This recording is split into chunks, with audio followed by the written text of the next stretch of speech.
After ilang weeks, Gilas season na naman. Medyo, this time, SEA Games naman. And ang Gilas team na to ay composed of players na available at kung ano yung sa tingin ng Thailand committee na meron silang chance talunin.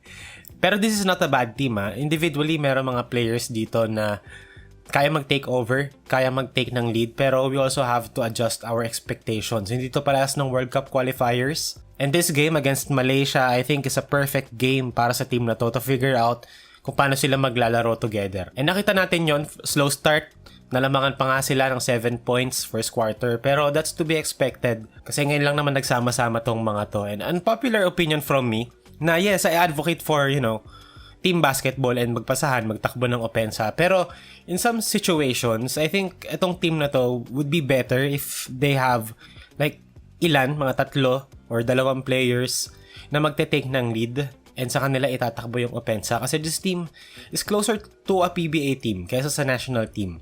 Meron talagang ilang players na kailangan mag-take ng lead kasi kapag hindi, ang mangyayari dyan, magbibigayan lang sila.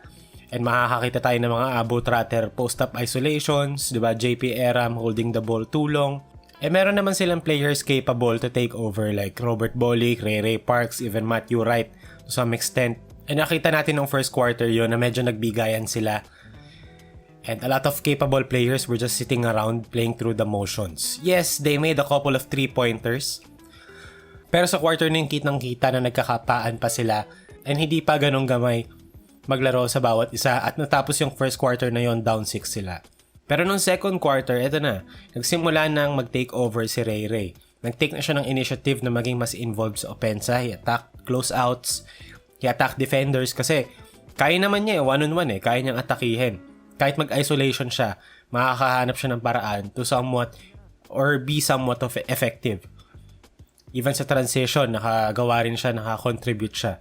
And again dito, smart of Gilas to put Ray sa side na to ng court. Being a lefty, isang rip-through lang yan. Easy lane na yun for him. And walang help na dumating kasi most of the defenders ng Malaysia were occupied sa tinatry ng iset ng Gilas sa tuktok. Na-occupy yung defense, na-occupy yung help, kaya walang help or late yung help dumating kay Ray. And they do the same thing here. Double drag para kay Panopio sa tuktok. Tapos parang it seemed like merong double away screen sa weak side for a shooter. Pero that specific action kasi kept the defense busy. Kahit split second, napunta yung attention nila doon. Kaya pag drive ni Ray to the basket, late na yung help and wala na sa posisyon. Giving up a foul. In terms of their offense naman, most of their points nung first half nanggaling sa points of turnover. 16 sila nung first half. They forced 10 turnovers nung first half and that's to be expected kasi this team individually is more talented than Malaysia pero hindi tayo sure kung yung ganitong klaseng playstyle papasa or ganun kalaki pa rin yung advantage against teams like Indonesia, even Thailand. We don't really know for sure. Kaya lang natin gawin right now mag-assume pero sa game na to, dyan sila nakakuha ng rhythm, forcing turnovers and capitalizing sa fast break. Pero in terms of half court naman, no first quarter, they were running some continuity, motion offense na roll and replace. Ibig sabihin nun, one action sa isang side, may roll yung kabilang big sa opposite, pupunta sa tuktok, and then mag-i-initiate ulit ng isa pang action. Continuity, motion offense. Pero I've noticed na eventually, sinimplihan na lang nila para mas merong intention yung atake. Which I think backfired, pero eventually sa buong game, nag-benefit din sa kanila yon and nahanap din nila yung groove nila playing that way. Medyo nag-stall sila sa 40s ng third quarter, pero 'di ba, kahit na hindi pinaka-ideal way of playing, ganito kasi sa ganito lalabas yung talent gap and mas aangat yung discrepancy or yung advantage ng Gilas in terms of individual talent. Pero I wish sana, 'di ba, they execute ng mas malinis pa, even yung mga simpler sets nila na mga spread out na fist sa game 2 or 3. And they run more continuity motion offense para mas maging involved lahat. Pero ayun nga, sometimes a high ball screen could be enough, especially against a team like Malaysia. I understand allergic ang maraming Pilipino sa Bolick ball, pero I think kailangan na nating masanay kasi magiging isa to sa mga weapons ng team na to.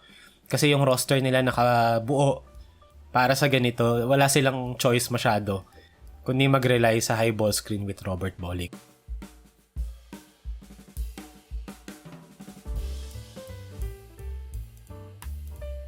And dito naman, game's basically over. Inside-out offense from Gilas, dump sa poste, make the defense collapse a little bit, swing, and then eventually found an open Jamie Malonzo for 3 who played solid. I think Malonzo played solid. Nung first quarter, medyo nag-struggle siya, pero eventually he found his role. A solid option at the 4, small ball 4 for Gilas dito. Again, wala naman silang option, pero I think having Jamie Malonzo at the 4 position is an advantage for Gilas kasi 6'7 din naman siya. And kahit na nawala yung athleticism niya kagaya dati, athletic pa rin naman siya to some extent. And can still somewhat switch into the perimeter and still be a decent help defender if nasa ilalim siya para manupalpal. Unfortunately, walang box score at play-by-play na available, so I can give you guys the stats for this game specifically. Pero based sa napanood ko, players na maganda ang nilaro ay sina Robert Bolick. Kahit na hindi ako fan ng mga high ball screen ni Robert Bolick kasi medyo predictable siya at times na parang alam mo na step back 3-pointer, alam mo na drive euro step sa traffic. Pero again, magandang option yon for this team kasi kapag nag-collapse na yung defense and nagsimula ng irespeto si Bolick sa high ball screen na yun, doon na mag-open up yung mga opportunities for guys like Matthew Wright na mag-spot up, Ray Parks, who is an elite 3&D guy sa Japan. Nakita natin sa game na to rin na si Ray Parks, diba? Very solid spot up guy.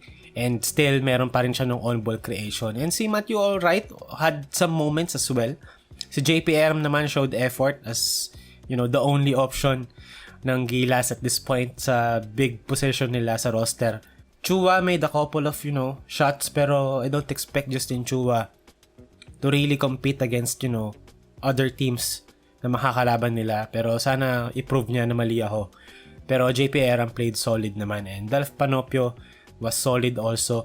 I like his maturity. Despite being a rookie, hindi mo mafe-feel yun while watching. Parang kasama talaga siya dun. Yun naman talaga kasi, di ba, yung laro ni Panopio, floor general, Alatayus Jones. So, it was nice sa game 1 pa lang, settled na yung laro ni Panopio and kaya niya na kagad. Anong tawag dito? Maging chameleon and mag-play off other players na mas binibigyan ng opportunities to hold the ball, score, dominate the ball, the possession. And andun si Dalf, kaya niya maging effective. So, natapos ang laro sa score na 83-58 panalo ang Gilas Pilipinas. Slow start para sa kanila pero they eventually figured out how to play